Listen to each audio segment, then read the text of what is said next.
Hola, ¿qué tal amigos? Gracias por dejarme ser parte de su domingo 24 de julio. Esto es Enfoque desde Washington, D.C. Hoy, Enfoque se llena de orgullo de recibir a solo uno de dos senadores hispanos que hay en Estados Unidos. Representa el estado de la Florida, Marco Rubio, en su primera entrevista en una cadena de televisión nacional hispana. Senador, gracias por estar con nosotros. Aquí con ustedes. Muchísimas gracias. Vamos a comenzar hablando de lo que aquí en Washington parece que es el único tema esta semana, ya llevan semanas hablando de eso, el tema del tope en la deuda. Ya el 2 de agosto llega a un punto con que el gobierno no va a tener dinero para pagar sus cuentas. Bueno, lo que pasa es que el dinero, bajo la ley, el gobierno federal solamente puede pedir X cantidad de dinero prestado. En este momento son 14 y pico trillones de dólares. Trillones, imagínate tú esa figura.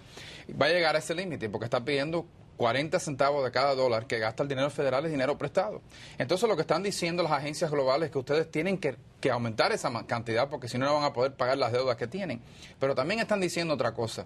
Están diciendo que no solamente tienen que subir el tope de la deuda, tienen que tener un plan que funcione para limitar la deuda en un futuro. Si no, tienen el mismo riesgo y el mismo peligro.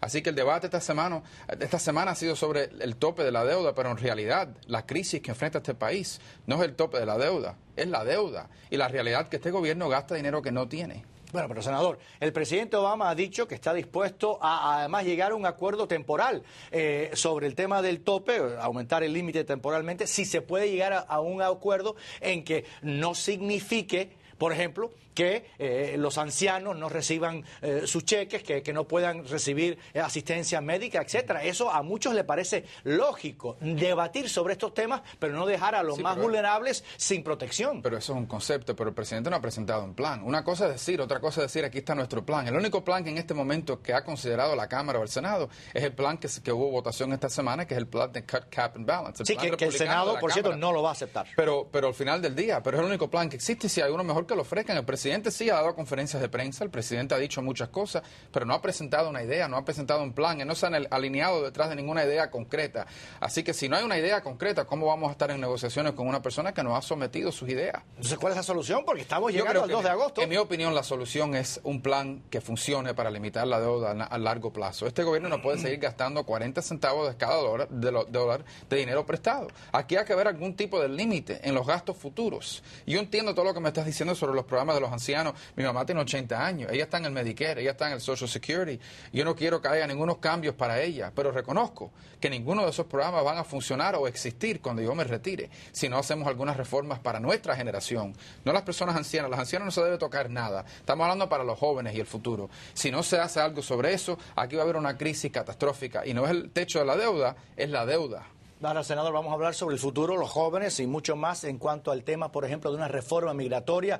Usted, de padres exiliados, sabe las vicisitudes que confrontan los hispanos que llegan a este país con y sin documentos. ¿Cuál es su posición concreta sobre una reforma migratoria? Varias cosas. Primero, es importante reconocer que la enorme mayoría de los hispanos en este país entraron legalmente, están aquí legalmente. Vamos a reconocer eso porque aquí se ha creado una percepción que todos los hispanos están aquí en violación de la ley y eso no es correcto y ofensivo, eso no es verdad. Y creo que siempre es importante aclarar eso y que han contribuido mucho a este país. Segundo, hay que reconocer que el sistema actual que tenemos ahora no funciona. Seguir haciendo lo que estamos haciendo ahora no funciona. En mi opinión, la reforma migratoria tiene que tener 3 pasos y tiene que pasar de la siguiente manera. El primer paso es enforzar las leyes. Hablan mucho de la seguridad de la frontera, hablan también de la seguridad en los centros de empleo, porque aquí hay compañías americanas que contratan a personas que no tienen documentos y abusan de ellos porque saben que pueden abusar de ellos. Mientras tanto, tenemos un desempleo de 11% en la comunidad hispana. Hay que ver esa seguridad, tiene que ser la primera fase. Tiene que ser porque si no, no tenemos los votos ni la confianza del pueblo para seguir al segundo paso. Y el segundo paso es reformas al sistema actual. El sistema actual de inmigración que tenemos en este país no funciona. Por ejemplo, las visas. Las visas son sumamente difíciles de aplicar para ellas, carísimo. difícil renovarla. Oye, cada rato hay errores y hay que rehacerlos. Bueno, yo tengo personas que vienen todos los días a mi oficina que entraron legalmente, que tienen centros de trabajo, que están contribuyendo, pagando impuestos, pero no pueden renovar las visas porque el sistema es tan complicado y burocrático, etcétera. Eso hay que lidiar con eso. También no tenemos un programa de trabajadores temporal. Aquí hay muchas personas que no quieren mudarse a los Estados Unidos, vienen a trabajar 6 o 8 meses, regresan a su país y regresan al año que viene. No tenemos un sistema que funcione. Todas esas reformas tienen que existir. Y no hay sentido ninguno en deportar a estudiantes en ingeniería, en química. Debemos estar atrayendo a esas personas. Y hay estudiantes que fueron traídos aquí por sus padres a muy corta edad y que no conocen otro país y que los están deportando. Y esa es parte de la tercera fase. La primera fase es enforzar las leyes y aprobar la seguridad. La segunda fase es una reforma al sistema de inmigración legal. Y la tercera fase es qué hacemos con 12 millones de personas que están aquí sin documentos. Y yo sé que hay dos cosas que no son posibles. Que contribuyen a esta economía y que quieren lo mejor para sus hijos. Pero hay dos extremos, ninguno son posibles. El primer extremo es deportar a 12 millones de personas. Eso es ridículo, no se puede hacer.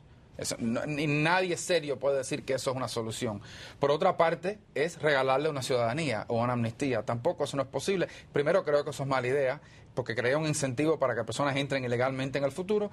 Y segundo, no hay apoyo político, no existe. Entonces, entre esos dos extremos tiene que haber una solución. Y ahí está el problema de este debate. Creo que la primera fase y la segunda fase, hay un consenso en este país. Republicano, demócrata, conservador, liberal. La tercera fase es donde está ese debate. Y dentro de esa población de 11 o 12 millones de personas, hay muchachos que fueron traídos aquí por sus padres de niños, que jamás han conocido a otro país y que ahora se encuentran tener que irse a otro país. Y aquí hay proyectos de ley que yo no apoyo porque creo que el proyecto de ley que existe no es el que se debe utilizar. Pero sí creo que se debe ayudar a esos muchachos. Okay, pero ¿cómo se ayuda a esos muchachos? Bueno, porque en estos momentos están siendo deportados. Y ese es el clave, ¿no? Yo no tengo la solución hoy aquí, porque la solución no solamente tiene que ser una solución que funcione, sino una solución que tenga un apoyo. En el Senado hay que haber 60 votos, en la Cámara hay que haber 200 y pico de votos y el presidente tiene que firmarlo. Así que, desafortunadamente, lo que ocurrió en el 2007, 2006, con la reforma migratoria, muchas personas hoy en Washington se asustan de tocar el tema. Así que es un tema, y obviamente ahora la atención está sobre esto del techo de la deuda. Pero sí creo que a este problema hay que buscarle una solución. Y a mi partido siempre le he dicho lo siguiente: el Partido Republicano no debe ser el partido anti-inmigración ilegal, debe ser el partido a favor de la inmigración legal. La inmigración legal es parte de nuestro legado como país y una parte importante de nuestro futuro económico.